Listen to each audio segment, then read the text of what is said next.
Imagine, for a moment, the quiet descent of an evening in a time long past. Perhaps a time when the world moved at a pace dictated by the sun's slow, unhurried arc across the sky, rather than the relentless tick-tock of a modern clock or the insistent, often jarring ping of a digital device demanding immediate attention. You are settling into your own comfortable space, wherever you find yourself in this very moment, feeling the soft, familiar weight of a blanket drawing gently and securely around you. Its fibers perhaps coarse and natural, or wonderfully smooth and cool against your skin. Or perhaps you feel the cool, smooth texture of your pillow yielding slightly, cradling your head with a comforting, familiar support, your muscles, which might have held the day's accumulated tension.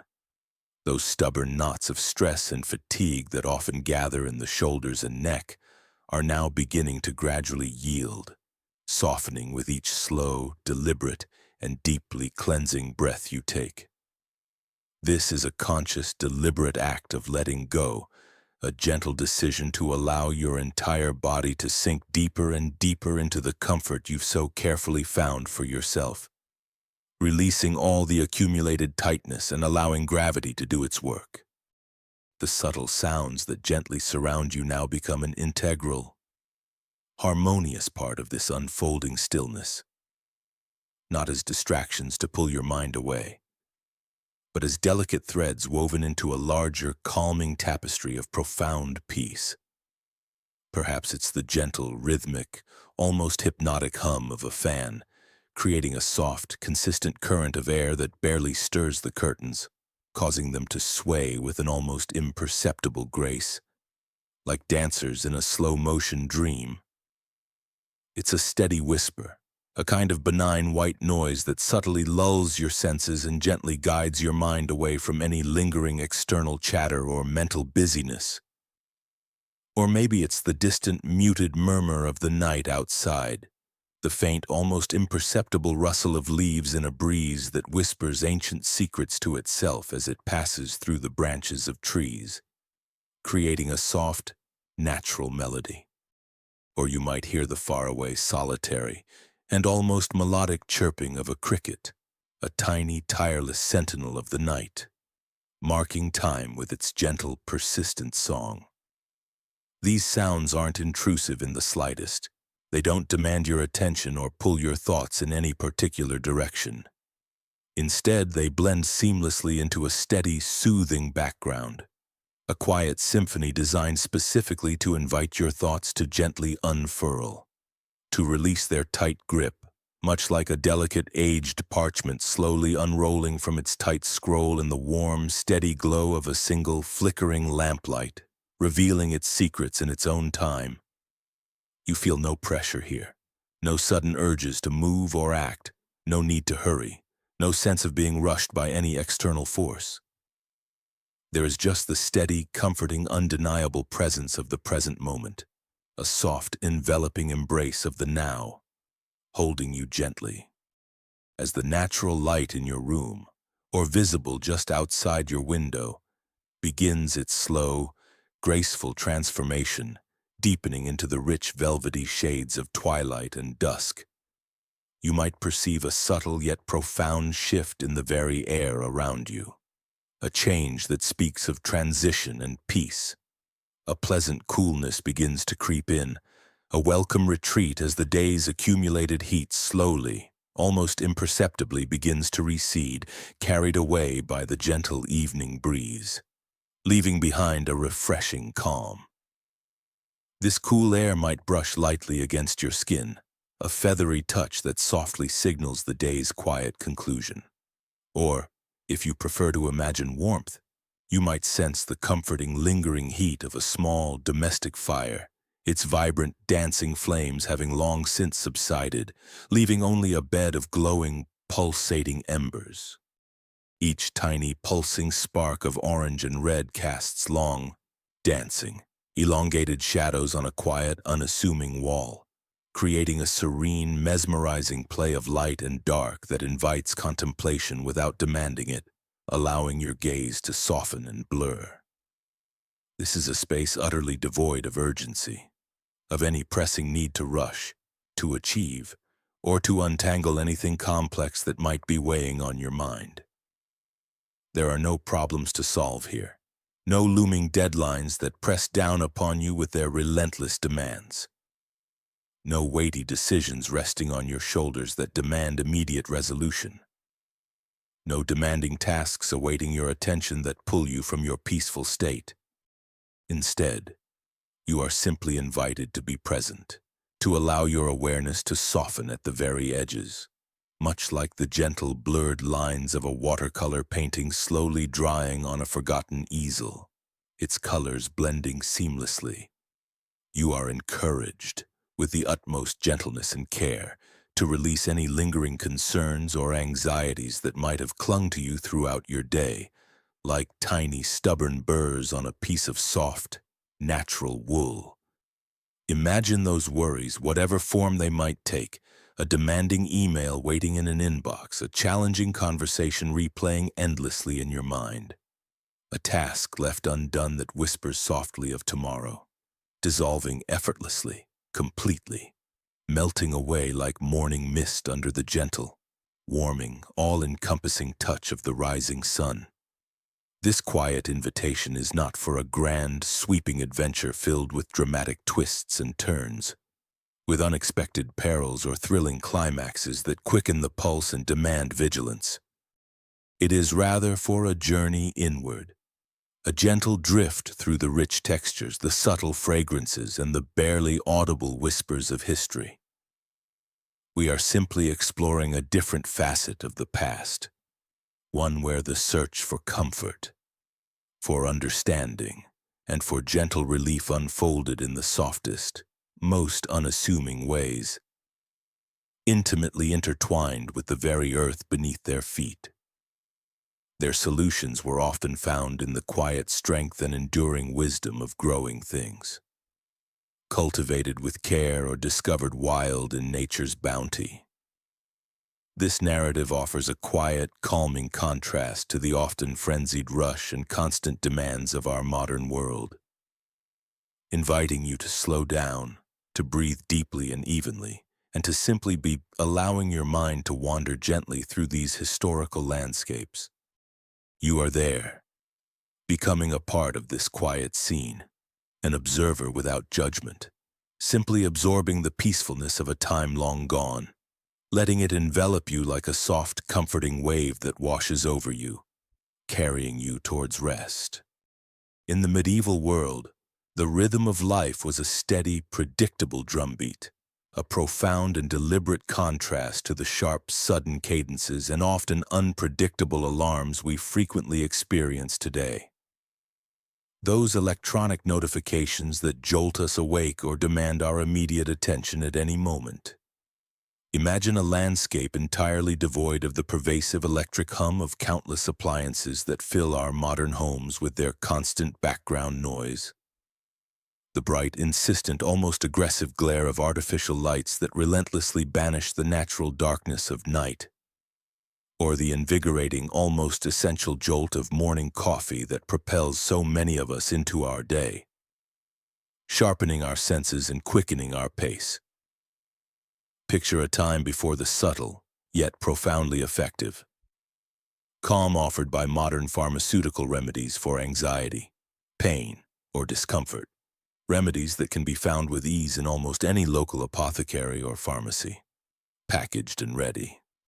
Life then was fundamentally shaped by the elemental, recurring tasks that anchored existence, giving it structure, purpose, and a deep, tangible connection to the earth beneath their worn boots. These were the patient act of planting tiny seeds in the damp, fertile earth, feeling the cool, rich soil crumbling between your fingers as you pressed them gently into place, a hopeful gesture towards the future. The painstaking, sun-drenched process of harvesting ripened crops under the watchful and slow-moving sun, your muscles aching with the steady, repetitive rhythm of the work, a dance of endurance and reward, the quiet, dedicated focus involved in mending worn fabrics. Stitch by slow, deliberate stitch, repairing what was broken with careful, loving attention, extending its life, or the hypnotic, rhythmic hum of a spinning wheel turning raw, unprocessed fibers into long, continuous threads, a process of transformation both simple and profoundly satisfying, creating something useful from seemingly nothing but raw material and patient effort. Each day unfolded with its own distinct set of responsibilities. Each task performed not in haste or with a sense of urgency that causes anxiety, but with a quiet, almost reverent diligence that became an intrinsic part of one's very being, a steady, predictable dance with the natural world that demanded patience, keen observation, and a deep understanding of its cycles and seasons. In this world, where daily existence could often be harsh, physically demanding and unforgiving, and where readily available comforts were remarkably few, people instinctively sought solace and relief in the most immediate and accessible forms, the vibrant, ever-present natural world that surrounded them in every direction, a constant source of both challenge and comfort, an endless provider. You see, nature was far more than just a beautiful backdrop for their lives, a picturesque scene to be admired from a distance on a leisurely stroll. It was, in essence, the ultimate provider, a vast green living pharmacy offering simple, unadorned solutions to life's myriad ailments, discomforts, and profound challenges. Whether it was the dull, persistent ache of a tooth, gnawing steadily through the day and night, making sleep elusive and conversation difficult, a constant nagging presence, or the subtle yet pervasive worry that might trouble a restless mind, keeping thoughts circling endlessly through the dark hours of the night, stealing peace, or perhaps the profound, bone-deep exhaustion that often accompanied a life of relentless physical labor. Bending backs and straining muscles from dawn till dusk under the open sky, there were no quick, easily dispensed fixes or magic pills to swallow, no instant remedies from a modern chemist. Instead, relief often came in the humble form of a carefully chosen leaf plucked from a branch, its surface perhaps dewy with morning moisture, smelling faintly of the forest, a fibrous root painstakingly unearthed from the stubborn soil, clinging with rich, dark earth, or a juicy berry gathered from a wild, thorny bush, bursting with unexpected flavor and color.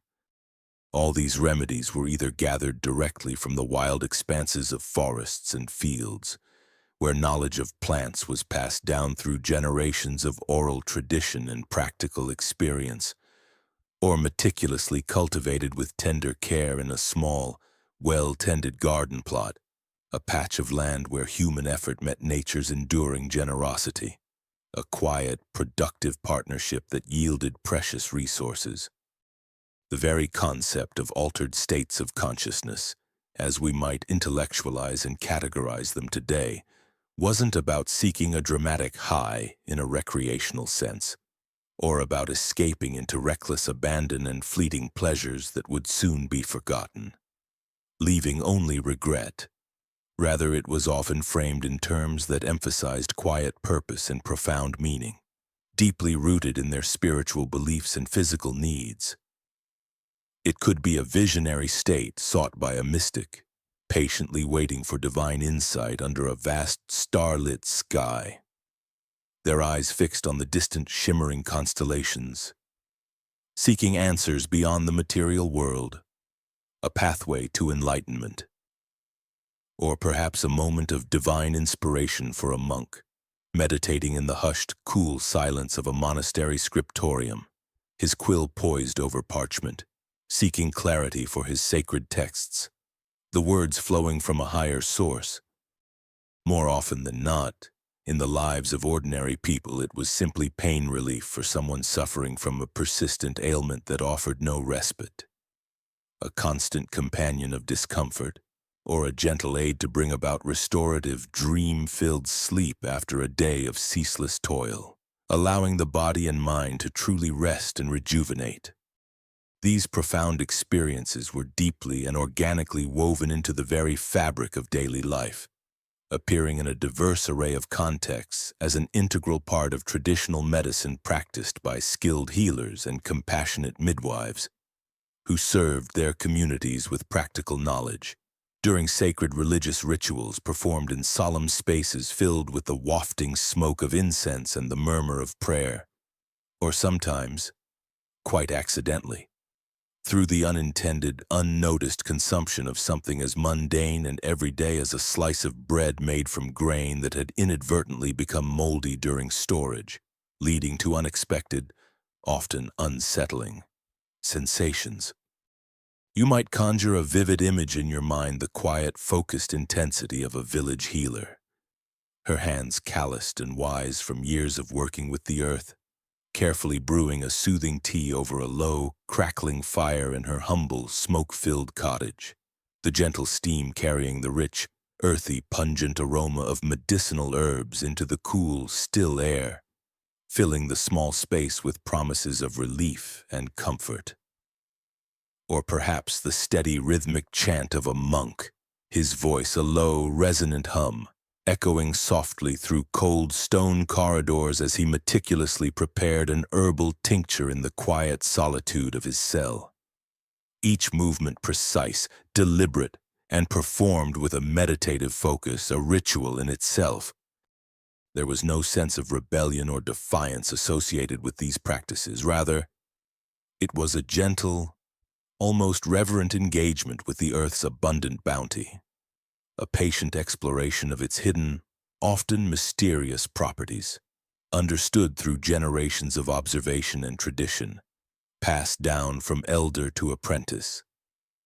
This was a world where remedies, comfort, and even profound revelations often emerged from the most unexpected and frequently quiet corners of nature, reminding us of a time when the human connection to the natural world was both intimate, essential, and deeply respected. The processes were slow, deliberate, and thoughtful, the ingredients direct from the earth, transformed by patient hands and ancient knowledge, and the intentions rooted deeply in the fundamental human needs for solace, healing, and a quiet sense of well-being amidst life's inherent difficulties. You are there, witnessing these quiet moments, feeling the gentle rhythm of a life intertwined with the natural world, a soothing presence in a world that often moved silently, allowing you to drift peacefully. Now, gently, let your mind drift with me, allowing your awareness to expand, carrying you to a place of quiet contemplation and meticulous, almost sacred care, the serene, ancient walled garden of a medieval monastery. You can almost feel the cool, damp earth yielding slightly beneath your bare feet, perhaps still carrying the lingering chill of the pre-dawn hours, a refreshing contrast to the warmth of your skin. The air here is remarkably still, a profound quietude punctuated only by the soft, rhythmic chirping of distant birds just beginning their morning chorus. A gentle melody that fades as quickly as it appears, and perhaps the faint, almost imperceptible rustle of leaves in a gentle breeze, a whisper from the plants themselves. This garden isn't merely a utilitarian plot of land for sustenance. It's a living sanctuary, a vital, breathing laboratory for healing and understanding, where ancient knowledge is cultivated alongside the plants themselves, nurtured with patience and dedication. Within these tranquil confines, you might observe a venerable monk, his figure cloaked in simple, rough, homespun wool, moving with an unhurried grace among the carefully tended, almost perfectly straight rows of growing things. His hands, gnarled and strong from years of devoted labor, from countless hours spent in the soil, handle each plant with an exquisite tenderness, a deep reverence born of an intimate understanding of its inherent power. You hear the soft, rhythmic sound of a small trowel gently cutting into the yielding soil, a quiet, almost melodic thump as it loosens the earth around the roots. releasing a faint, earthy aroma. There's the delicate, almost silken swoosh of leaves brushing against his rough habit as he bends low, his breath a gentle sigh of focused concentration, a quiet communion with the plant. He's not rushing, not forcing anything. Every movement is deliberate, purposeful, a quiet meditation in itself, a dance of gardener and garden. Perhaps you notice the subtle glint of morning dew still clinging to the vibrant green leaves, catching the first hesitant golden rays of the sun as they pierce through the morning mist, transforming each droplet into a tiny sparkling gem. The air is thick, pleasantly heavy, with the earthy scent of freshly turned soil, mingling harmoniously with the fresh, herbaceous aromas of countless growing things. A quiet perfume of life, growth, and ancient wisdom. Among these carefully cultivated treasures, where each plant holds a story, your gaze might gently settle upon a particular plant. Modest in appearance, yet possessing a profound and often bewildering history, henbane, botanically known as Hyoscyamus niger. In the hushed lexicon of the medieval unofficial pharmacy, among whispered remedies and folk cures, it was often referred to simply as the stuff that made Uncle Bernard think he was a duck, a humorous anecdote hinting at its potent, sometimes disorienting effects when misused, yet also speaking to its common, almost everyday presence in the medieval world. This isn't a plant grown for its striking beauty or its nourishing fruit, but for its quieter, deeper, often hidden properties, known only to those with ancient knowledge. You might observe the monk's meticulous examination of its broad leaves, feeling their slightly fuzzy, almost velvety texture between your fingers, noting the subtle, intricate vein patterns that run through them like tiny rivers. He knows. From centuries of accumulated wisdom meticulously recorded in ancient herbals, written on brittle parchment, and passed down through generations of monastic tradition and rural healers, that henbane holds a dual nature, a delicate, potent balance between a soothing balm and a bewildering poem, mind-altering agent. In his understanding, gleaned from dusty leather-bound manuscripts filled with intricate illustrations and long hours of patient observation in the quiet solitude of his garden, henbane, when carefully prepared and administered in precise, infinitesimally small doses, acts as a gentle yet remarkably effective sedative. You can almost feel the profound calm it might impart. Imagine a dull, persistent toothache, throbbing relentlessly, a constant, sharp companion, slowly beginning to recede, fading into a manageable, distant hum, a faint echo of pain. Picture the restless mind tossing and turning in the dark hours of the night, caught in a cycle of worry and wakefulness. Finally finding a gentle pathway to deep, uninterrupted sleep, the kind that truly restores the spirit and rejuvenates the body. Consider the profound, often terrifying ordeal of childbirth in that era, a time without modern anesthetics, where henbane might have offered a minuscule yet profoundly significant reduction in suffering, making the experience even 1% less traumatic, as the old texts might have whispered. A desperate plea for even a tiny measure of relief. It was, in essence, the medieval version of a soft lullaby, a whisper of calm in times of acute physical or mental distress. You hear the faint melodic clink of his heavy mortar and pestle as he carefully grinds dried leaves, the rhythmic thump-thump scrape of the stone creating a soothing, repetitive sound that accompanies the transformation of the fragile leaf to a fine, potent powder. The preparation process itself is a study in quiet patience and unwavering focus, a testament to the dedication required in this ancient art. You can envision the monk carefully selecting only the finest, healthiest leaves, his fingers gently brushing away any imperfections or stray debris. He might lay them out on a rough-hewn wooden tray, perhaps in a well-ventilated, shaded corner of the cloister, allowing the sun and air to slowly, patiently draw out their moisture, preserving their subtle power. The gentle, almost imperceptible rustling of the drying leaves creates a soft, papery sound, a whisper of their transformation. Once completely dried, thoroughly devoid of moisture, they are carefully stored in cool, dark earthenware jars, sealed meticulously with beeswax or a thick linen cloth, preserving their subtle, dormant power for when they are truly needed, sometimes months later.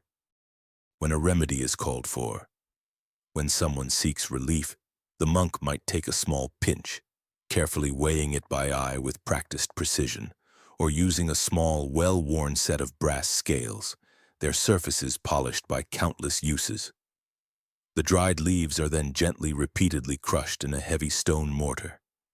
The rhythmic thump-thump scrape of the pestle against the stone, a continuous, soothing sound that accompanies the transformation of leaf to powder, releasing its latent potential. This powder might then be brewed into a warm, earthy tea, its steamy tendrils rising into the air, carrying the faint, distinctive scent of healing. But the monk also understands calm with a profound sense of respect, a healthy dose of caution, and perhaps a touch of trepidation, the other, more bewildering side of henbane. He knows, from observation and inherited wisdom, that in larger doses, or if prepared without meticulous precision and purity, this very same plant, this humble leaf, can lead to a state of profound delirium, where the line between waking reality and vivid dreaming blurs completely, becoming indistinguishable. You can almost hear the whispered warnings about wild, startlingly vivid hallucinations, images that are both captivating and profoundly disorienting, sometimes frightening in their intensity. There might be stories of intense agitation, where a calm mind spirals unexpectedly into restless confusion, a feeling of unease that cannot be shaken. He remembers the old tales, perhaps read from an ancient herbal or heard from the lips of an elder, of villagers who, having accidentally ingested too much, found themselves engaged in a heartfelt conversation with a turnip you thought was your deceased grandmother, a whimsical yet unsettling distortion of reality. The plant contains complex, naturally occurring compounds like scopolamine and hyoscyamine, which interact subtly, yet powerfully, with the brain's neurotransmitters, essentially rearranging one's consciousness in a wonderfully unlinear fashion, disrupting normal perception. You might imagine a medieval brain suddenly becoming delightfully, utterly weird, experiencing visual distortions where familiar objects shimmer and shift in unsettling ways. A profound sense of disorientation where up is down and time loses meaning. A dry mouth and an unquenchable thirst that cannot be satisfied, and even spontaneous, joyful, yet utterly perplexing outbursts of interpretive dance in the village square. Yet, despite its potent and sometimes unsettling nature, henbane was not viewed with pervasive fear in the same way a modern mind might approach a dangerous, illicit substance. Its use was deeply embedded in the practical realities of medieval life, a tool in the limited arsenal against suffering.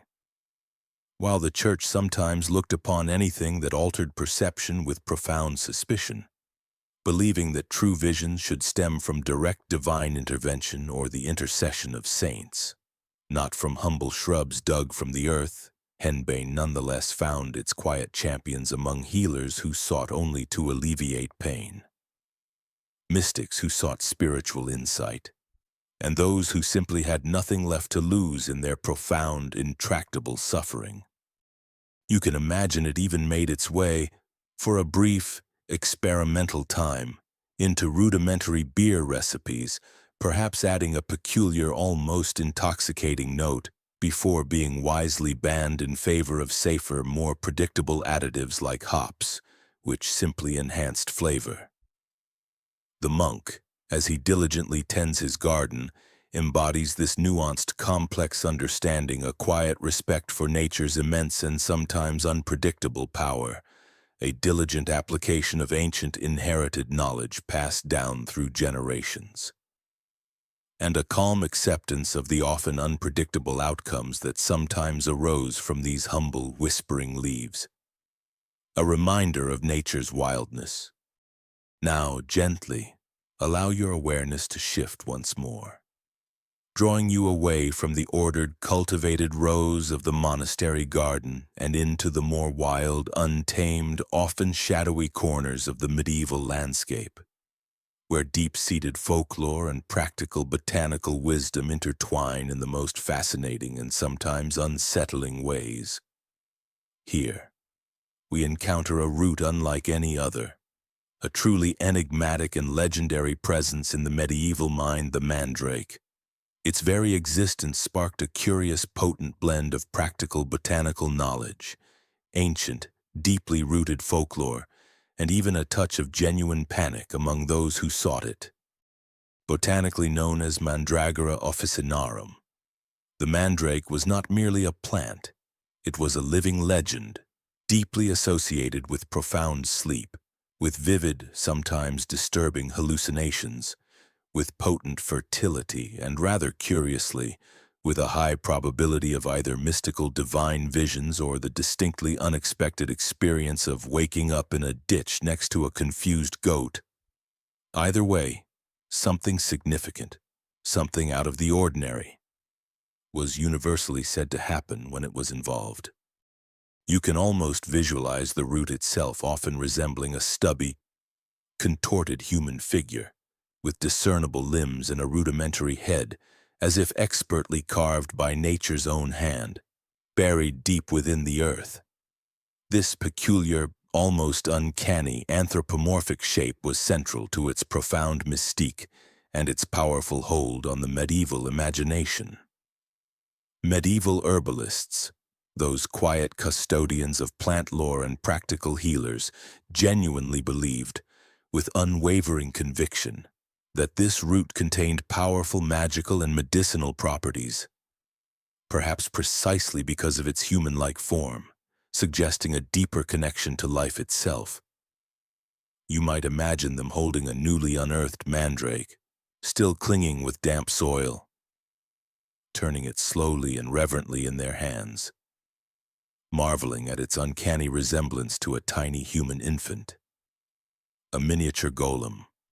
It was prized as a potent sedative, capable of bringing deep, profound slumber to the most restless and tormented soul, offering a blessed escape from suffering. It was revered as an anesthetic, used to dull unimaginable pain during rudimentary, often brutal surgical procedures. Imagine the patient slowly, mercifully drifting into unconsciousness, a blessed escape from the harsh, undeniable reality of the surgeon's knife, a quiet void. It was also considered a powerful aphrodisiac, whispered to ignite passion and desire between lovers. And, according to some ancient cryptic texts, a conduit to prophetic dreams, allowing glimpses into the future or uncovering hidden truths. Secret knowledge accessible only in the dream world. You could carefully boil its macerated parts in wine, creating a potent elixir designed to calm even the most agonizing, relentless pain, providing a period of blessed relief. But the true enduring fame of the mandrake, the detail that truly set it apart from all other plants and inspired both profound dread and fearful wonder, came from its alleged, infamous habit of screaming when uprooted. Yes, screaming. Not a quiet sigh, not a gentle whisper, but a piercing, lethal shriek, as in, "Don't pull me out of the dirt or you'll die from the noise," a direct, fatal warning from the earth itself. Medieval texts, meticulously written in often flowing, elegant script on aged parchment, warned in solemn, hushed tones that simply hearing the mandrake's cry could instantly kill a man, his heart stopping from the shock, or at the very least, drive him to incurable madness. his mind lost forever. This naturally led to some remarkably creative, if ethically questionable and truly bizarre, harvesting techniques, which you can now gently bring to mind.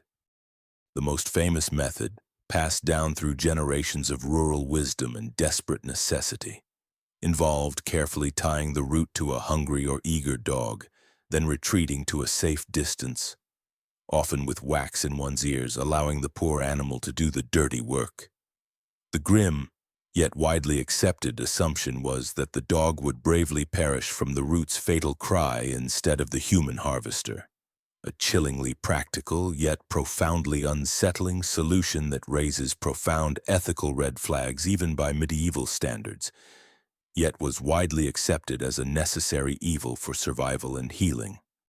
Once successfully harvested, and the dog, perhaps properly mourned with a silent prayer or a simple burial by the community, the mandrake root could then be prepared in various ways to unlock its potent properties. You might visualize it being carefully dried, hung from sturdy rafters in a dark, airy shed, slowly shriveling and hardening over weeks, its life force concentrating. Or perhaps it was finely powdered, using a mortar and pestle like the monks, creating a potent dust, then carefully steeped in various liquids like wine or water, or used to imbue other substances with its power, like oils or ointments. Some people even carried tiny mandrake figures, meticulously carved from the root itself, in small leather pouches worn close to the skin or sewn discreetly into their clothing, believing they would ward off evil spirits, bring good fortune, or promote fertility. Imagine a young couple hoping desperately for a child, each carrying such a tiny mummified root figure, a charm that, according to lore, could sound like it had seen things if held just right to the ear, whispering ancient wisdom or warnings. The church, as you might expect, with its rigid dogma and fear of anything outside its control, predictably did not love mandrakes.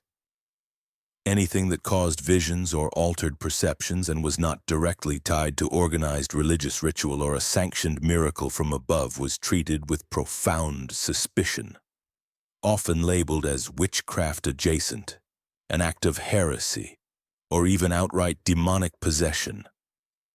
Visions, they believed, were meant to come directly from the divine, from God or the saints, not from a humble root dug from the ground by mortal hands. Still, despite official disapproval and dire warnings, monks themselves, with their vast knowledge and quiet curiosity, often recorded mandrake recipes in their elaborate herbals, sometimes with suspiciously detailed instructions for its use, hinting at their own clandestine experiments. This highlights the complex, often contradictory nature of medieval belief and practice, where necessity often overrode dogma. Used correctly, with great care and precision, mandrake could indeed dull pain before crude surgeries, offering a moment of blissful oblivion. It could offer blessed relief from stubborn, relentless insomnia, granting the gift of deep, dreamless sleep. And indeed, it could create wonderfully trippy, vivid, profound dreams that might be interpreted as divine messages or prophetic insights, a window into another realm.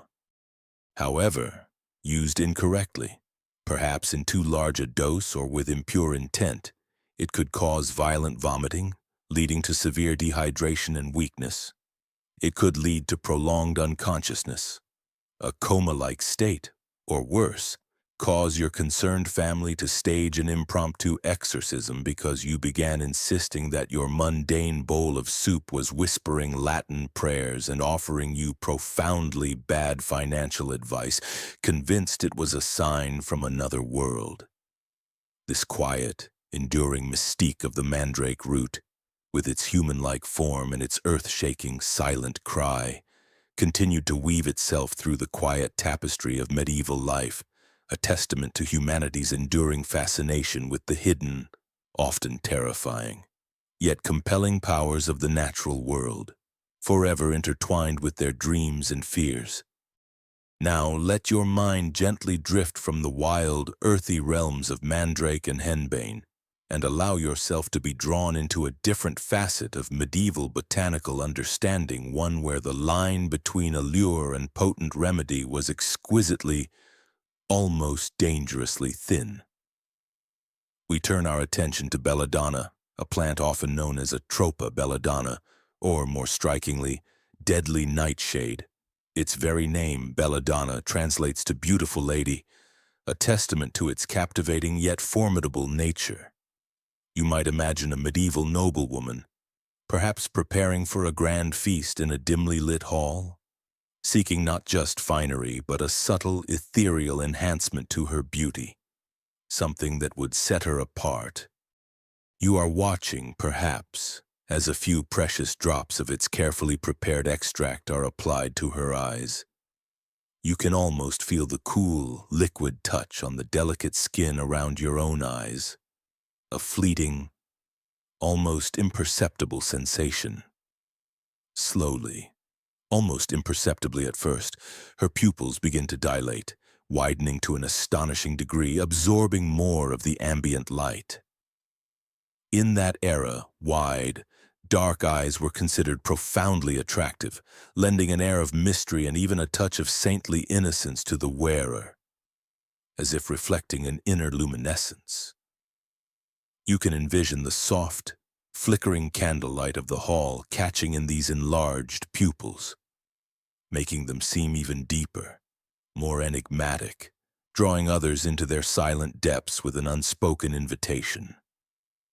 This cosmetic application was a quiet ritual, performed with a steady, practiced hand, transforming the gaze into something otherworldly, ethereal. It was a subtle art, a silent language of allure, hinting at hidden depths. Yet this gentle enhancement of beauty came with its own set of quiet, often unnoticed, side effects. You might feel a slight blurring of your vision, a softening of the sharp edges of the world around you, as if looking through a thin veil of mist or a gentle haze.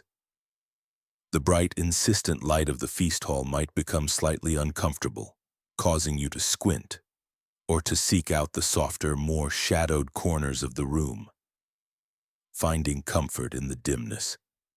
But in an age where beauty standards often demanded such subtle sacrifices, these minor inconveniences were accepted with a quiet resignation, a small price to pay for the desired captivating effect.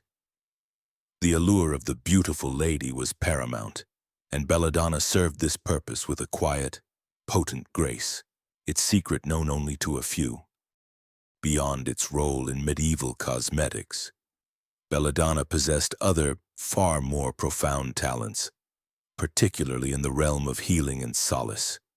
You can imagine it being carefully prepared by a skilled apothecary, a person of quiet wisdom and meticulous precision, their hands moving with practiced ease among an array of dried herbs and glass vials, their movements a testament to years of experience. It was widely used as a potent painkiller, offering a blessed, much-needed respite from the relentless throbbing of chronic ailments or the sharp, sudden agony of an injury. You might feel the slow, gentle easing of tension in your own body, a gradual release of discomfort, as if a tight, persistent knot were slowly, deliberately unraveling, loosening its grip. It also served as a powerful sleep aid, gently guiding restless minds into deep, restorative slumber, a profound peace. Imagine the immense relief of a sleepless night finally giving way to a tranquil, dreamless void where the body and mind could truly rest, rejuvenate, and heal. You might feel your own eyelids growing heavy, your thoughts slowing, drifting like gentle clouds across a vast, empty sky, until they simply dissolve into nothingness. In some instances, it was even employed, rather controversially, as a rudimentary truth serum. However, the truth it produced was often less about factual revelations and more about whimsical, hallucinatory declarations. Perhaps The ceiling is dripping Latin prayers, or the wallpaper is vibrating with ancient secrets, or even that your pet cat was suddenly explaining complex philosophical theorems. These were not the truths of logic, but the vivid, untethered truths of a mind set free to wander in strange, delightful, or sometimes unsettling ways. The plant contains powerful alkaloids like atropine and scopolamine, compounds that subtly, yet profoundly, interact with the nervous system, altering its delicate balance. You can imagine these invisible forces gently rearranging the landscape of your perception, leading to experiences that range from mildly trippy, a slight sense of detachment, a heightened awareness of subtle shifts in light and shadow, a feeling of floating, to the more bewildering like wondering, why is the wallpaper vibrating? It was a common, though carefully handled, ingredient in many medieval concoctions, soothing potions designed to calm the agitated spirit, the infamous flying ointments that promised ethereal journeys beyond the body. And even some very questionable medical procedures where its numbing properties were invaluable, offering a merciful escape from pain. Consider for a moment the grim necessity of medieval surgery, conducted without modern anesthesia. If you wanted to numb a patient before the agonizing process of sawing off a limb or lancing a painful boil, belladonna was often the answer, carefully administered to induce a state of semi-consciousness, a merciful veil over the pain, allowing the surgeon to work with slightly less resistance.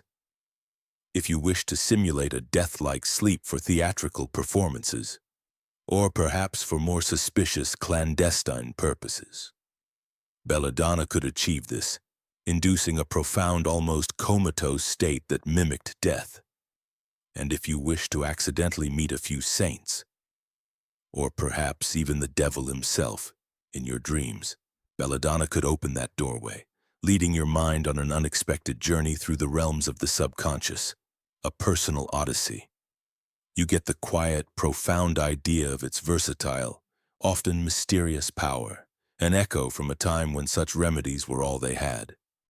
Despite its inherent toxicity, its double-edged nature, belladonna was an indispensable part of the medieval medical toolkit.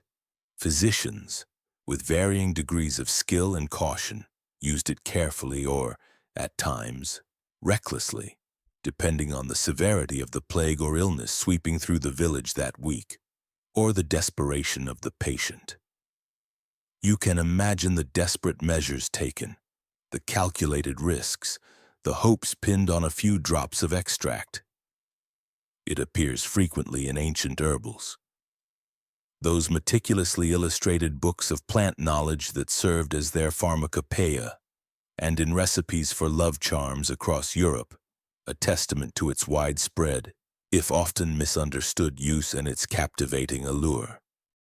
The careful balance between its beauty-enhancing properties and its potent medicinal effects made belladonna a truly unique and quietly powerful plant in the medieval world, always handled with a mix of reverence and caution, a silent partner in both superficial allure and profound healing, forever entwined with the lives it touched. As we continue our gentle journey through the quiet corners of medieval healing, let your mind now settle on the fascinating world of prepared remedies, the ointments, balms, tinctures, and potions that were the backbone of medieval medicine and folk practice, before modern edibles came in discreet, brightly packaged forms and fruity flavors. Medieval folks were already getting inventive, though certainly not with chocolate. Instead, they relied on these often mysterious, sometimes pungent concoctions, brewed with ancient wisdom. And let's be clear, the word ointment rarely inspires confidence in our modern ears, especially when you consider its medieval ingredients perhaps a blend of potent belladonna, fat rendered from a black cat believed to possess mystical protective properties, and a questionable amount of hemlock, a notorious poison, used with extreme caution. all stirred counterclockwise under the eerie glow of a full moon. This was your subtle, yet profound. Welcome to the world of medieval transdermal delivery systems, or in plain English, rubbing weird paste on your skin and hoping for the best, trusting in the ancient wisdom that guided the hands of the healer. You might imagine yourself in a small, dimly lit apothecary's workshop, the air heavy and still, or perhaps a village healer's humble kitchen, where the scent of wood smoke mingles with other, more exotic aromas. The air is thick with a complex tapestry of smells, dried herbs hanging from the rafters, rustling softly with every slight breeze. The faint, earthy scent of beeswax from candles or seals.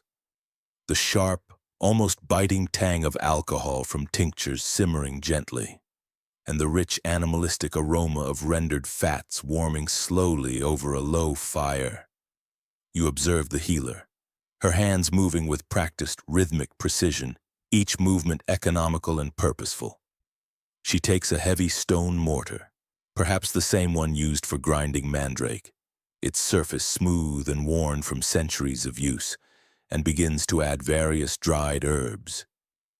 You hear the soft, dry rustle of henbane leaves as they are dropped in, followed by the faint, earthy, almost musty scent of mandrake root powder. Then, the belladonna, perhaps in a concentrated oil form, a dark, viscous liquid, is added drop by careful measured drop, each one precious. The most common base for these ointments is animal fat, often pig fat, which you can imagine as a soft, slightly greasy substance, perhaps warmed gently over a low, smokeless flame until it becomes a shimmering, translucent liquid, ready to meld with the herbs. The mixing process itself is a quiet, almost meditative ritual, demanding complete focus. You hear the rhythmic scrape-scrape swish of a wooden pestle or a bone spatula as the healer slowly, deliberately incorporates the finely powdered herbs and precious oils into the melted fat. The mixture begins to transform from separate, disparate components into a smooth, homogeneous paste, a truly unified blend. The texture is thick, unctuous, perhaps a pale yellow or a muted green, depending on the specific herbs used, its surface smooth and inviting. The smell is complex, earthy, slightly acrid from the henbane, perhaps a hint of something sweet and heavy from the belladonna, all grounded by the rich animal scent of the fat, a primal aroma. These concoctions weren't made for a casual weekend buzz. Many were tied to deeply held rituals, profound folk medicine traditions, and intense spiritual experiences often intended for serious purposes. They could knock you out completely, sending you into a deep, dreamless sleep, or send you into ecstatic, trance-like states, opening your mind to visions, or, if misused, through a careless measurement or an impure intent, cause you to believe you were slowly, inexplicably turning into a lizard, your skin growing scales, your tongue flicking out, a truly disorienting experience. The application of these ointments was often topical, which sounds safer, but you learn that the preferred absorption points were often the mucous membranes, where the compounds could enter the bloodstream more rapidly and effectively. You might imagine the subtle, slightly cool sensation of the ointment being gently applied to the skin, perhaps to the forehead, the temples, or even more intimate areas for specific ritualistic purposes, as whispered in hushed tones. This direct application allowed the potent compounds to be absorbed slowly and steadily into the bloodstream, bypassing the digestive system and often leading to more intense and prolonged effects than oral ingestion. Cue the infamous flying ointments associated with witches, a lovely, potent blend of henbane, mandrake, belladonna, and pig fat, often applied to, let's just say, intimate areas to maximize absorption and effect. The goal was a euphoric sensation of flying, a transcendent out-of-body experience, a feeling of weightlessness. The result, for the user, was either a truly transcendent astral journey, a vivid feeling of soaring through the night sky, their spirit unburdened, or the rather more mundane experience of waking up in a haystack with half your teeth missing and absolutely no memory of how you got there. A curious, sometimes hilarious blend of the mystical and the utterly perplexing consequences of powerful herbs. Beyond these topical salves, medieval potions were often consumed orally, usually mixed into wine, warm broth, or some other liquid that, to modern sensibilities, might have smelled faintly of regret or ancient bitter medicine.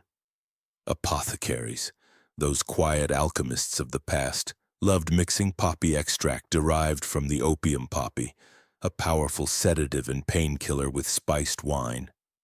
You can imagine the rich, dark liquid infused with warming spices like cinnamon or cloves, their comforting aromas masking the bitter taste of the poppy.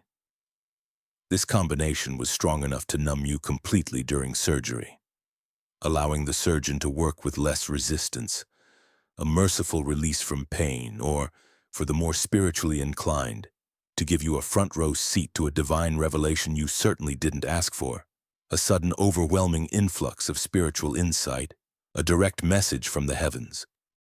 And let's not forget the elixirs sold by wandering quacks, those itinerant pharmacists who moved from village to village, their carts laden with mysterious bottles, their voices booming with grand promises, their eyes glinting with hopeful anticipation. These itinerant healers promised to cure everything from heartbreak and lovesickness to the dreaded plague, often using recipes that, you might suspect, could also dissolve a shoe if left long enough, their efficacy highly questionable. Did they work, perhaps? Or perhaps they just made you forget what was wrong in the first place, offering a temporary blissful amnesia, a blessed escape from the harsh realities of medieval life. The true magic of these medieval edibles was that no one could quite predict the outcome. Would you sleep peacefully, your mind calm and untroubled, your dreams soft and serene? Would you commune with angels, receiving divine messages in your dreams, guiding your path? Or would you find yourself screaming at the moon, perhaps swearing eternal loyalty to a turnip you suddenly believed was your long-lost relative, offering you sagely but nonsensical advice? There was truly only one way to find out, a quiet, personal experiment with the mysterious gifts of the earth. These preparations, whether ointments or potions, represent a deep, intuitive connection to the natural world, a quiet, patient attempt to harness its power for healing, comfort, and sometimes, simply to soften the edges of a challenging, often brutal medieval existence, offering moments of profound, albeit strange, peace. Now, let your mind gently drift, carried by a soft, warm breeze, far from the shadowed forests and monastic gardens of Europe, towards the sun-drenched, vibrant lands of the south and east. Here, in the flourishing cities of the Islamic Golden Age, a different kind of botanical wisdom blossomed, a knowledge both ancient and profoundly sophisticated. We turn our attention to hashish, a substance derived from the cannabis plant, a plant known across many cultures, but here, transformed into something unique, more refined. This wasn't the crude and often unpredictable concoctions of the West. This was a refined art, a gentle science, deeply integrated into daily life and spiritual practice, a quiet tradition. You might imagine yourself in a bustling, yet somehow serene marketplace in a city like Baghdad or Cairo, the air filled with the rich, complex aromas of exotic spices, sweet dates, and fragrant teas, a tapestry of scents. Amidst this sensory symphony, you observe a quiet corner, perhaps a small, shaded stall, where a skilled artisan is meticulously preparing hashish. You can almost feel the warm, dry air on your skin, hear the distant murmur of voices, the soft clinking of pottery, and the gentle rustle of fabrics. The raw material, the cannabis resin, is dark, sticky, and intensely aromatic. You might see it being carefully pressed and kneaded by expert hands, slowly transforming from a rough, unyielding mass into a smooth, pliable substance, almost like clay. The entire process is unhurried, almost meditative, each movement deliberate and precise, a dance of creation. Unlike the bitter teas and pungent ointments of medieval Europe, hashish was often consumed orally, a true edible in the most delightful sense. You can envision the artisan carefully mixing the dark, aromatic resin with golden, viscous honey, its sweetness a perfect counterpoint to the earthy notes of the cannabis, creating a harmonious blend. Perhaps fragrant spices are added, a pinch of warming cinnamon, a whisper of exotic cardamom, or the subtle zest of dried orange peel, each chosen for its specific aroma and flavor. You might even detect the delicate aroma of other herbs, carefully selected to enhance the overall experience, their subtle scents mingling to create a complex and inviting fragrance that promises delight. This mixture is then kneaded until it forms a smooth, palatable paste, perhaps rolled into small, inviting balls or pressed into delicate cakes. Ready for consumption. You can almost taste the lingering sweetness of the honey, the comforting warmth of the spices, and the underlying earthy richness of the hashish. A truly pleasant flavor that stands in stark contrast to the often harsh and unpalatable remedies found elsewhere. The purpose of hashish consumption in these lands was often far removed from mere recreation, though moments of quiet enjoyment certainly occurred, as they do with any pleasant sensation. Instead, it was deeply tied to profound spiritual and intellectual pursuits, a tool for introspection. You might imagine a Sufi mystic, seated cross-legged on a soft rug in a quiet, dimly lit chamber, the only sound the gentle flicker of an oil lamp, casting dancing shadows on the walls. He slowly, deliberately consumes a small piece of the hashish-infused honey, allowing it to dissolve on his tongue. His intention is not to escape reality, but to deepen his connection to it, to achieve a state of profound contemplation, a heightened awareness. You feel a subtle easing of the mind, a gentle dissolution of the ego, as if the sharp edges of your individual self are softening, blurring into the vastness of existence, merging with the universe. Thoughts, which might normally race and clamor for attention, begin to slow, to quiet, to coalesce into a serene, flowing stream of consciousness, a peaceful river of thought. This gentle state brought about by hashish was believed to help clear the mind, removing the clutter of everyday concerns and allowing for deeper introspection, a journey inward. You might find yourself gazing at a simple, unadorned wall, yet perceiving in its subtle textures and shifting shadows a profound beauty, a hidden truth, a universe in miniature. It was a state that encouraged long, thoughtful stares, a quiet engagement with the world around you, where even the mundane could become a source of wonder and revelation. Many Sufi poets and philosophers, whose eloquent words still echo through time, spoke of their experiences with hashish not as a wild escape, but as a gentle guide, a tool for spiritual union with the divine, a pathway to deeper understanding. Their poetry, often abstract and filled with rich metaphors, reflected this unique state of mind, a profound emotional depth, a subtle fog that allowed for new perspectives, making you wonder if they were truly okay, or simply seeing the world through a beautifully altered lens that revealed more than before. While its use was widespread, it was not without its quiet controversies. You might hear whispers in the marketplace of rulers who, from time to time, attempted to ban hashish use, fearing it might lead to laziness, moral decay, or perhaps most amusingly say, people giggling too much during solemn prayers, disrupting the sanctity of the moment. But like most substance bans throughout history, these efforts met with roughly the same success rate as teaching a cat to juggle, a futile, almost comical endeavor. The use persisted, quietly, subtly, woven into the fabric of society, an enduring tradition. Even the legendary Hashashin, the original assassins, were said to have used hashish before missions to achieve a proper mindset for their grim tasks, though this claim is largely myth and sensationalism. Yet it serves as a powerful example of how cannabis-based products were already wrapped in both mystique and suspicion, a testament to their profound yet often misunderstood effects. Meanwhile, Europe, far to the west, was centuries away from truly understanding how to use cannabis without immediately setting something on fire or simply dismissing it as devil grass.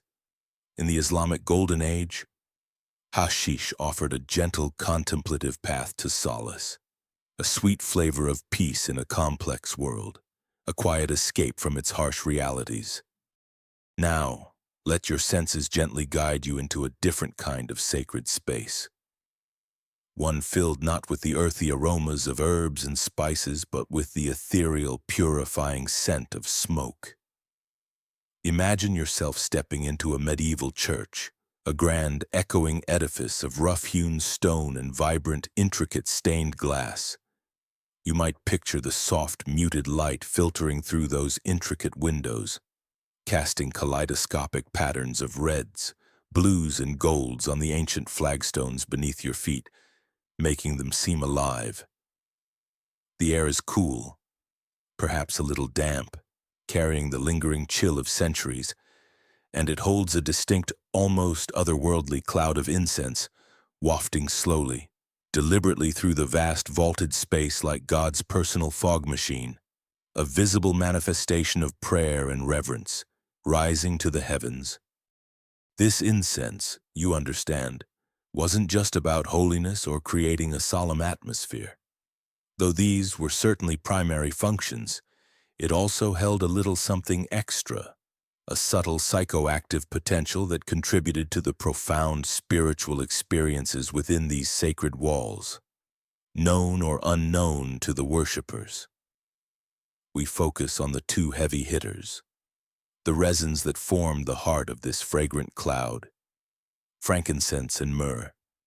These precious aromatic substances were not native to Europe. They were imported from distant exotic lands, the sun-baked Arabian Peninsula and the ancient fertile lands of East Africa, brought by camel caravans and sailing ships. You can almost smell their complex woody, slightly citrusy, and subtly bitter notes, intermingling to create a unique aroma. When burned in churches, in grand temples, and in the opulent royal courts, they were primarily meant to cleanse the air, to ward off evil spirits and negative influences, and quite practically, to make everything smell slightly less like unwashed wool and fish stew, a common and unavoidable reality of medieval life. But here's the quiet twist, a fascinating detail revealed by modern scientific studies that adds another layer to this ancient practice: blending science with spirituality. You learn that burning frankincense releases specific compounds, particularly insensol acetate, which can subtly, yet profoundly, affect the brain's limbic system, the very part of your brain involved in emotion, motivation, and memory, the seat of your deepest feelings.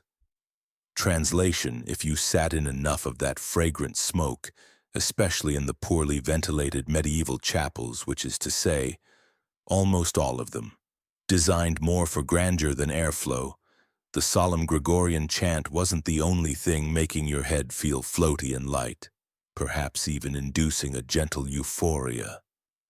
You might experience a gentle, almost imperceptible shift in your perception, a softening of reality's sharp edges, a feeling of detachment from the mundane world.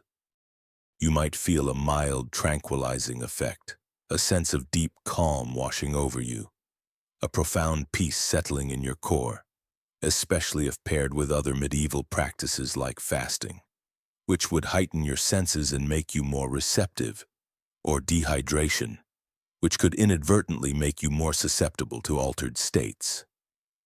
There was a quiet expectation, almost a tradition, for monks or devout worshippers to report visions during long, arduous services, often lasting for hours. While they often credited these profound experiences to direct divine inspiration, a direct message from heaven, it's entirely possible. You realize that some were simply lightly buzzed from the resin fumes, their minds gently altered by the fragrant smoke, opening them to new perspectives.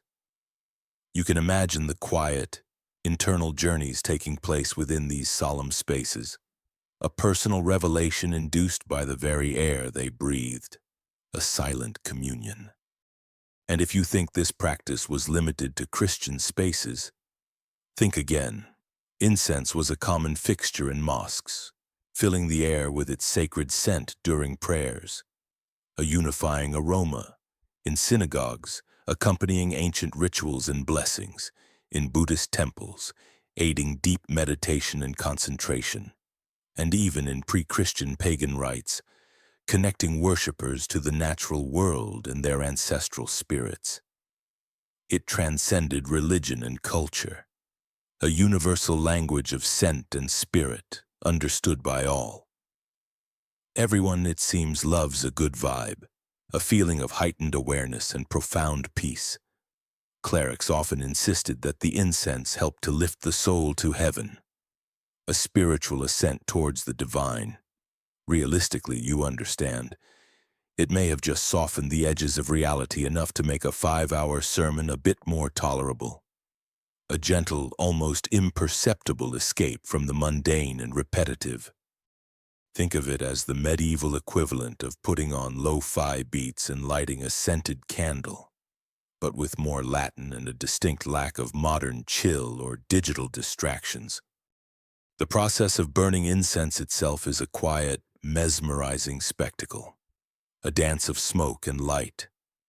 You can imagine the censers, often ornate and made of brass or silver, polished to a soft gleam, swinging gently from long chains held by acolytes, releasing plumes of fragrant smoke that unfurl like ancient scrolls. The rhythmic clink-clink-clink of the chains, combined with the soft crackle of the burning resin as it heats, creates a soothing auditory backdrop, a quiet symphony. The smoke itself is slow, deliberate, curling upwards in elegant spirals, catching the light as it ascends, creating a visual meditation, drawing the eye upwards. You might feel the subtle warmth emanating from the censer, a gentle heat that adds to the overall sense of comfort and envelopment. This wasn't a sudden jolt or a dramatic transformation. It was a gradual, gentle immersion into an altered state, a quiet journey into inner peace, facilitated by the ancient, fragrant gifts of the earth. The air becomes thick, almost palpable, with the sacred scent, a comforting blanket that wraps around your senses, inviting you to breathe deeply and let go, surrendering to the quiet flow of the moment. As your mind gently drifts from the aromatic haze of incense and the sweet, earthy flavors of hashish, let us now turn our attention to a substance far more ubiquitous, a constant companion in the daily lives of medieval people: alcohol. You might not immediately think of it as a quiet, calming presence, but in the context of the Middle Ages, it was often precisely that. Imagine a world where the simple act of quenching your thirst was fraught with peril, where the very water flowing in streams could harbor unseen dangers. Water, drawn from local streams or wells, was rarely safe to drink. It could be contaminated by livestock upstream, by decaying organic matter, or by unseen pathogens that brought swift, debilitating illness.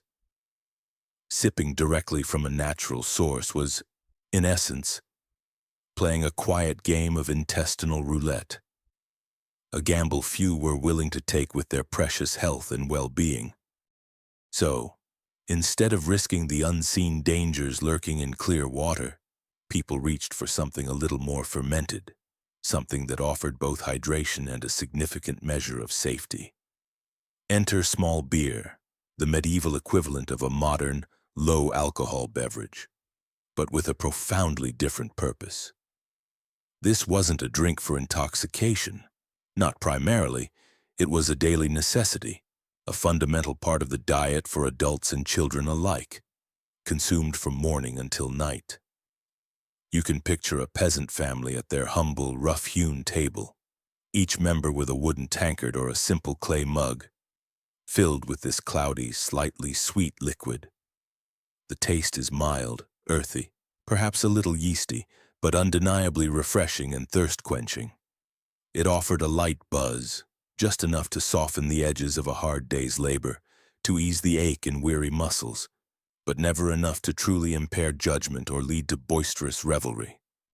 It was a gentle, consistent companion, providing regular hydration and a quiet sense of well-being, a continuous subtle comfort throughout the day. The brewing of this small beer was a common, almost universal household task, a rhythmic part of daily life. You might imagine a woman named Edith, her hands strong and practiced from years of similar work, moving with purpose in the dim light of her cottage kitchen. She measures ingredients not with precise scientific instruments, but by intuition, by the feel of the grain in her hands, and with quiet, earnest prayers for a good, successful batch. You hear the gentle bubbling of the wort as it ferments in a large wooden barrel, a soft, rhythmic sound that fills the air with a yeasty, comforting aroma, a smell of home and sustenance. The process is slow, patient, a testament to the cycles of nature and the quiet rhythm of domestic life. This wasn't a commercial enterprise. It was a fundamental act of self-sufficiency, ensuring the health and survival of the family, a necessity for their continued existence. Of course, not all medieval alcohol was so tame. If you were wealthier, or simply had fewer pressing plans for the day and wished for a deeper respite, you might opt for stronger ale, rich, golden honey mead, or imported wine, its deep color shimmering invitingly in the candlelight. You can imagine the gentle clinking of pewter tankards, the rich, complex aromas of these more potent beverages filling the air in a lord's hall, mingling with the scent of roasting meat and wood smoke. And yes, wine was often mixed with herbs or spices, perhaps for flavor, to create a warming, aromatic drink that soothed the senses for medicinal effect, to alleviate an ailment or pain, or simply just to see what happened. A quiet experiment in taste, sensation, and the unknown effects on the mind. In monasteries, the brewing of beer was elevated to an almost sacred duty, a discipline. You can envision Benedictine monks, their faces serene with concentration, moving through cool, stone-walled breweries. They perfected recipes, meticulously documenting fermentation methods in thick, leather-bound ledgers, their Latin script precise and elegant, a testament to their dedication to learning and craft. They taste-tested the results with great enthusiasm, discerning subtle notes of malt and yeast, ensuring each batch met their exacting standards for quality and purity.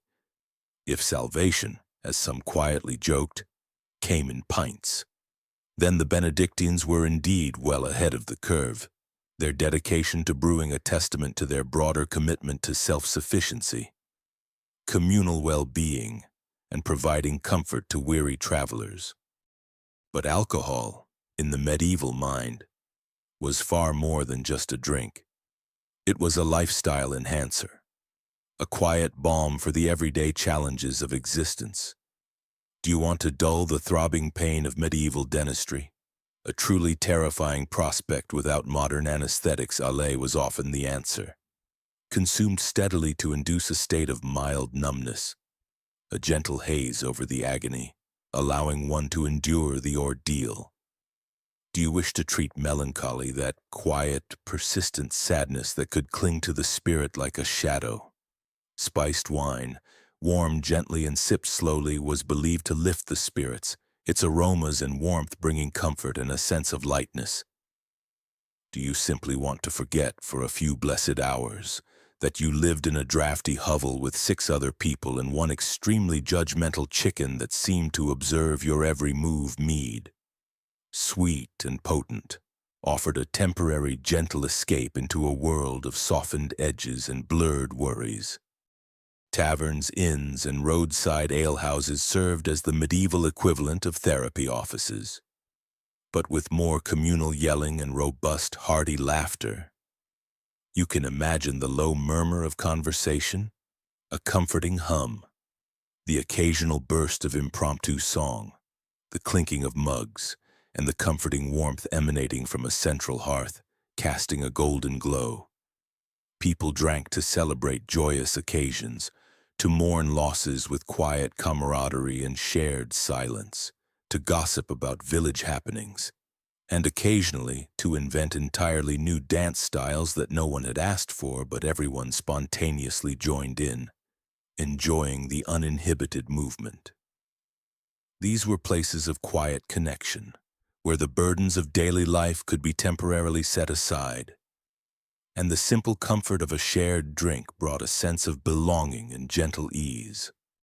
The alcohol, in its various forms, was not about wild abandon, but about softening the edges of a hard world, making life a little more tolerable, a little more human, a little more gently bearable, a subtle way to unwind.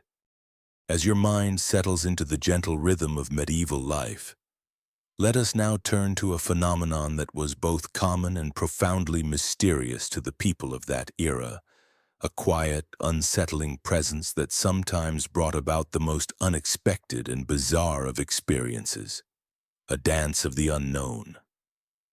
Enter ergot, a parasitic fungus that grows subtly, almost imperceptibly, on rye and other cereal grains. To the untrained medieval eye, it looked like nothing more than a slightly weird, blackened kernel, perhaps a bit shriveled, easily overlooked amidst the healthy grains, a minor imperfection. To the modern scientist, however, it is recognized as a biological prank of nature, a potent chemical compound with side effects that read like a medieval curse: convulsions, vivid hallucinations, burning limbs, and occasionally the unsettling sensation that your hands have inexplicably turned into spiders, scuttling across your lap with a life of their own. This fungus was the accidental ingredient in what some historians quietly call the original LSD trip, centuries before the Summer of Love, the Woodstock Festival, or anything associated with tie-dye and counterculture. You can imagine entire villages in parts of Europe, especially in colder, damp regions like France and the Germanic territories, frequently baking bread from infected rye. Why? Because hunger, a primal, insistent force, trumped fungus awareness. When your belly is empty and your family is hungry, a slightly weird kernel in the grain is simply not a priority, not a concern compared to survival. And so, entire communities would unknowingly ingest ergot-laced loaves, day after day, week after week, their bodies slowly accumulating the compounds. The results were both spectacular and horrifying, a quiet, bewildering drama unfolding in homes and village squares, a mystery nobody understood. There were 2 primary forms of ergotism, each with its own peculiar manifestations, each a unique form of suffering. You might witness convulsive ergotism, characterized by sudden, involuntary muscle spasms, violent seizures that would cause bodies to writhe and contort in unnatural ways, vivid, often terrifying hallucinations that blurred the line between reality and nightmare, and unpredictable fits of laughter or panic that would sweep through a crowd like an invisible wave. Imagine a quiet village square suddenly filled with people laughing uncontrollably, or collapsing into seizures, their bodies contorting in strange, disturbing ways, while their minds saw things that were not there. Then there was gangrenous ergotism, a far more chilling manifestation, where blood flow was slowly, inexorably cut off to the extremities, leading to limbs blackening, shriveling, and eventually, quite literally, falling off, a horrific and painful process. Not ideal for dinner parties, you might quietly agree, or any social gathering. Local outbreaks of ergotism led to bizarre public behavior, often described in ancient chronicles as dancing plagues.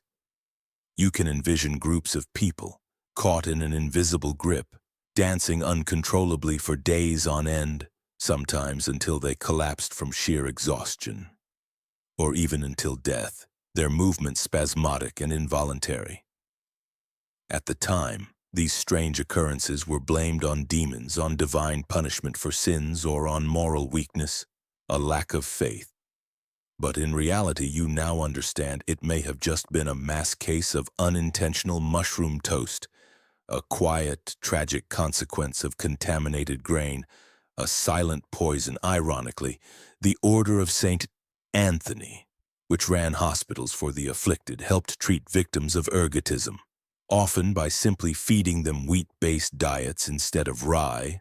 So yes, the cure was different bread, a testament to practical observation rather than theoretical understanding. Did people connect the dots between the bread and the illness? Not really. To a medieval baker, bread was either fine or definitely possessed by evil spirits, and no one was testing for psychoactive alkaloids in their porridge. They were too busy trying not to be excommunicated by the church for perceived witchcraft, or simply trying to survive the harsh realities of their daily lives.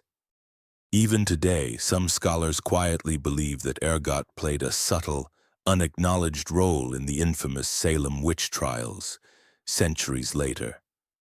The terrifying hallucinations, the violent fits, the pervasive paranoia, all very ergotai, as some might say, aligning with known symptoms. But that's still debated, a quiet academic discussion, a puzzle yet to be fully solved. What's not debated, you realize, is that medieval Europe often got high on toast and didn't even know it.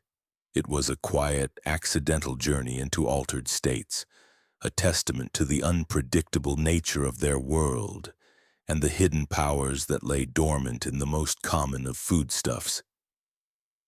You can feel the quiet unease, the subtle mystery of a world where even your daily bread could hold such unexpected, bewildering secrets, a reminder of how deeply intertwined their lives were with the unseen forces of nature, often for better, sometimes for worse. As your mind gently drifts from the communal warmth of the medieval tavern and the bewildering, accidental dances of ergotism, let us now turn our attention to a truly unique and quietly fascinating substance, one that reveals just how deeply intertwined medieval life was with the unexpected, sometimes mischievous, gifts of the natural world.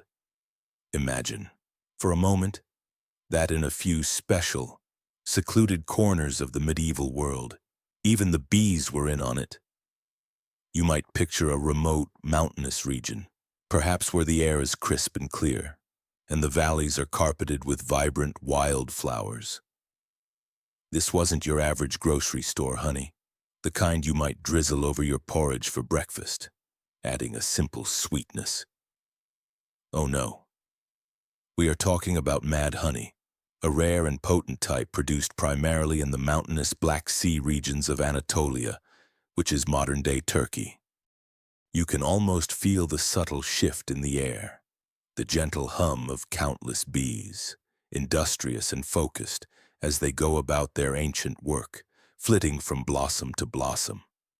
These particular bees, you see, feasted on the nectar of rhododendron flowers, beautiful pink blooms that carpet the hillsides, swaying gently in the mountain breeze, seemingly innocent in their beauty.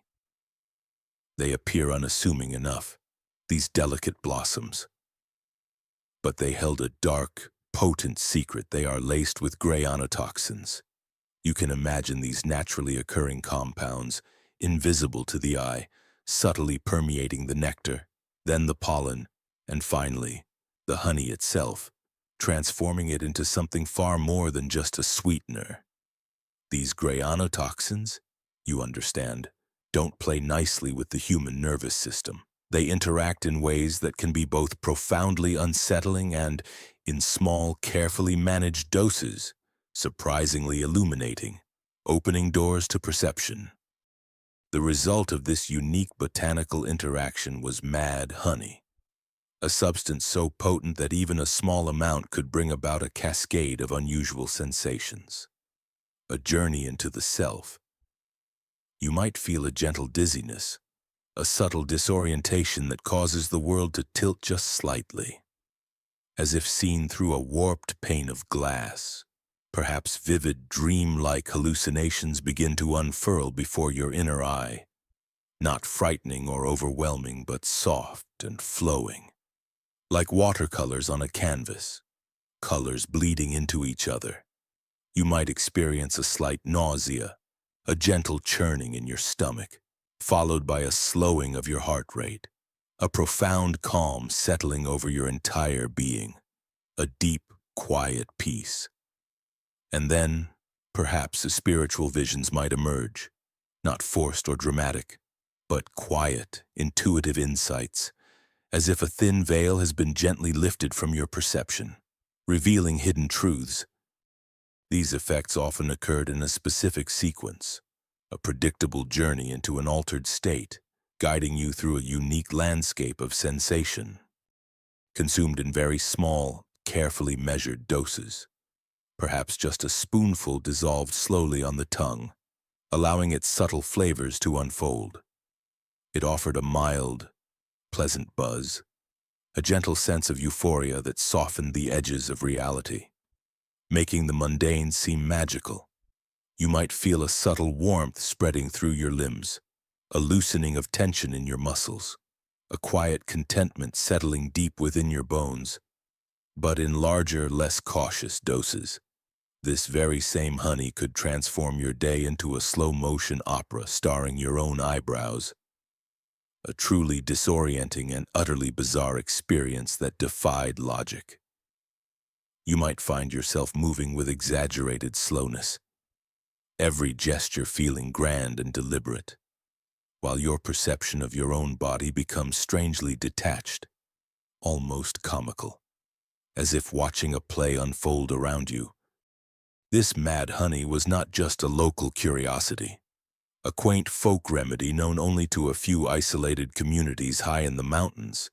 It was surprisingly weaponized in ancient and medieval times, a silent, natural weapon. You can imagine the scene: invading armies, weary from long marches, their uniforms caked with dust, stumbling upon seemingly abandoned villages in these mountainous regions. They find pots of honey, left behind as if in haste, a tempting, unexpected bounty for hungry soldiers. The soldiers, parched and tired, would eagerly consume this sweet treat, believing they had scored free delicious snacks, a small victory.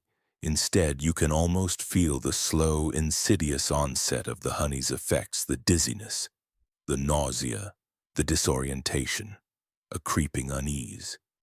They would soon find themselves convulsing on the forest floor, their bodies writhing involuntarily, their minds caught in a confusing haze, realizing too late that this seemingly innocent sweetness was not to be trusted, that it held a hidden treachery. It was a silent, insidious weapon, turning the very desire for sustenance against the unsuspecting, a clever and cruel trick of nature. Ancient Greek and Roman authors, like Xenophon and Strabo, wrote about these bewildering effects centuries earlier, their accounts filled with a mix of fascination and fear, a historical record of its power.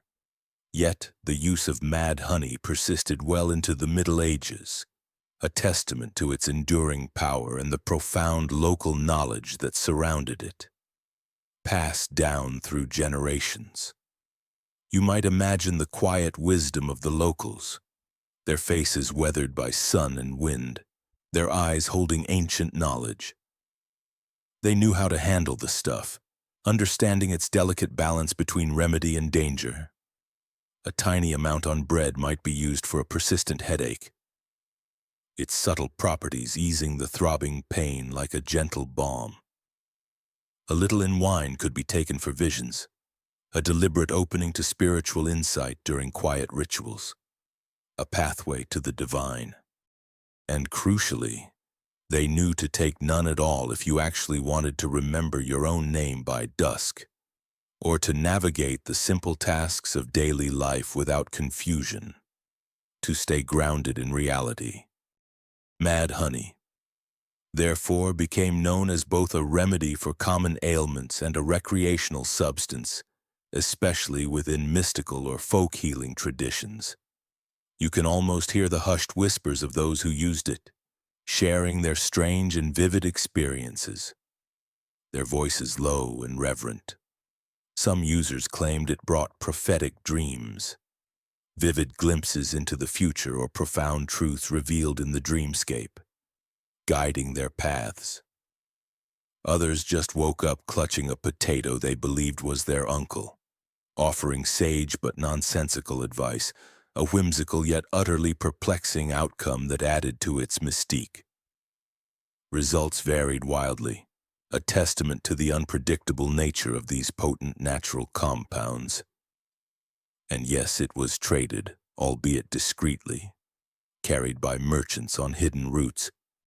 You might imagine ambitious merchants, their faces etched with the lines of travel and secrecy, selling it in small, unassuming ceramic jars, often without any dosage instructions. Because who needed warning labels when you lived in an era where leeches were considered sophisticated medicine, and the world itself was full of mysteries and unknowns? This mad honey, with its sweet taste and bewildering effects, was a quiet, potent secret, a testament to the deep, often strange connection between humans and the hidden powers of the natural world, a secret whispered through time. As our journey through the quiet, hidden corners of medieval botanical wisdom draws to a close, let your mind now rest upon the figures who truly embodied this ancient knowledge. Not everyone in the Middle Ages was a priest confined to a monastery, diligently copying manuscripts, a noble residing in a grand, drafty castle, or a peasant struggling under the shadow of plague and famine.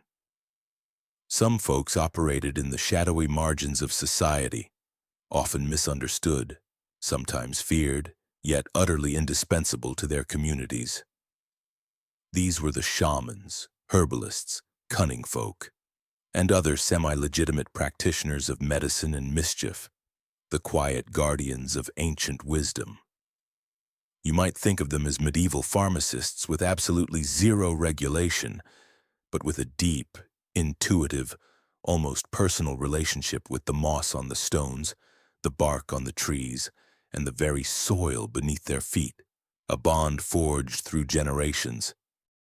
You can almost feel the quiet presence of these individuals, often living on the outskirts of villages, their humble homes filled with the earthy scent of drying herbs and simmering concoctions, a comforting, medicinal aroma. These were the people you visited when the local formally trained physician suggested bloodletting for your toothache, a painful and often ineffective remedy that offered little comfort. They had no formal degrees, no official parchments of learning hanging on their walls, but they possessed a profound practical herbal knowledge, passed down through generations, often learned by patiently watching their grandmothers treat boils with bark and dignity, or soothe a fever with a carefully brewed infusion of local plants. Their wisdom was rooted in observation, tradition, and an intimate understanding of nature's subtle, powerful language. When it came to mind-altering substances, these folks were your go-to, the trusted guides in a bewildering landscape of natural remedies. They knew precisely which plants to grind into a soothing paste, their hands moving with practiced ease, which roots to soak in wine to extract their potent properties, and exactly how much of a given herb would make you dream of angels and divine revelations, rather than accidentally joining them in the afterlife through an overdose. You might imagine their hands, calloused and wise from years of working with the earth, meticulously selecting leaves, roots, and flowers, their movements precise and deliberate. Whether you were looking to relieve persistent pain, induce profound visions for spiritual insight, subtly curse your troublesome neighbor, though this was rarely discussed openly, and always with a twinkle in their eye, or simply have an out-of-body experience during the mundane task of doing laundry, they had a remedy, or often 3, each carefully tailored. Their practices were a blend of practical botany, ancient ritual, and deep empathy for human suffering, a holistic approach to wellness. Many of these practitioners were women midwives, wise women, and healers who were absolutely essential to their communities. Forming the backbone of healthcare, they were the first line of defense against illness, the quiet confidants in times of trouble, offering comfort and practical solutions. Yet they were also deeply feared by authority figures, particularly the church, not because they were cackling into cauldrons with malevolent intent or flying on broomsticks, but precisely because they knew too much, and they didn't need Latin to explain it. Their knowledge was empirical, practical, and often bypassed the formal male-dominated institutions of the time, threatening the established order. Their remedies often included the very plants we've discussed: henbane, mandrake, belladonna, and poppy derivatives. They'd mix them with wine, with rendered animal fat, with sweet honey, or even, not kidding, with a bit of spit, believing it added a personal, potent touch, a unique signature. They might chant a few protective phrases, a soft, rhythmic murmur, and then send you on your way with something that could either truly heal you or, in a less predictable outcome, make you passionately confess to crimes you never committed, your mind temporarily unburdened by social constraints, speaking truths you never intended. Of course, if anything went wrong, say, a vivid hallucination involving flying goats, or the sudden, inexplicable urge to marry a tree in the village square, blame shifted quickly from a bad batch of herbs to outright witchcraft and demonic influence. The church and local authorities kept one eye on these folk, and the other eye nervously twitching, always suspicious of their influence and potential for heresy. Still, communities relied on them, quietly and consistently, turning to them in their deepest needs. When your child had a fever, their small body burning with heat, when your joints ached with the damp chill of winter, or when you desperately needed to contact a dead relative to ask where they hid the rent money, these were the people you turned to, the last resort. They weren't doctors in the modern sense, nor were they priests. They were the original underground wellness influencers, the quiet, indispensable pillars of community health and spiritual guidance, bridging the gap between the known and unknown. So after all the salves, the brews, the roots, the ointments, the incense, the bees, and the occasionally questionable bread, one big, quiet question remains: how did medieval people actually feel about these altered states, about getting high? The answer, you realize, was conflicted deeply, hilariously conflicted. For some, especially healers and herbalists, mind-altering substances were a practical tool, a means to an end. If it dulled pain, slowed a fevered mind, or made childbirth 1% less horrifying, it was welcomed as medicine, not mischief. Sure, the patient might start reciting psalms backward or insisting the cat was speaking French, but if the swelling went down, if the fever broke, that was success, a quiet victory, a sign of efficacy. Then there were the spiritual users, monks, mystics, and those dabbling in divine communication, For them, hallucinations weren't red flags, they were profound revelations, direct messages from the divine, glimpses of a higher truth. Visions were signs of sanctity, not symptoms of illness. If you stared into the void and the void whispered back in Latin, you were on the fast track to sainthood, or at the very least, getting your own chapel mural, a testament to your spiritual prowess. But intent mattered. Getting high by accident. Fine. Getting high to see Jesus acceptable. Getting high to flirt with a goat demon. Now you understand, we have a problem. That's where the church stepped in, branding certain substances and their users as suspicious at best, heretical at worst. Anything associated with a loss of control, be it intoxication, trance, or inconvenient honesty, raised clerical eyebrows. Saints could have visions, but peasants were probably just possessed or worse. Meanwhile, among the common folk, opinions were generally more relaxed, more pragmatic. Your neighbor's sleeping potion may have doubled as a psychedelic nightcap, a quiet secret shared between friends, a whispered remedy. People used poppy wine for pain, hashish for calm, and henbane tea for dealing with the in-laws, a practical solution to domestic stresses. It wasn't seen as mystical or rebellious. It was just part of the medicine chest, right next to the garlic and the daily prayers, a tool for living. Ultimately, you realize how the high was viewed came down to who you were, what you were using, and whether anyone tattled. In the medieval mind, altered states lived in a weird, gray area between miracle and misdemeanor, between health and heresy, and in a world where demons, saints, plagues, and turnip famines all walked hand in hand, a little herbal escape now and then hardly seemed the worst idea. A quiet, personal way to navigate the complexities and harshness of life.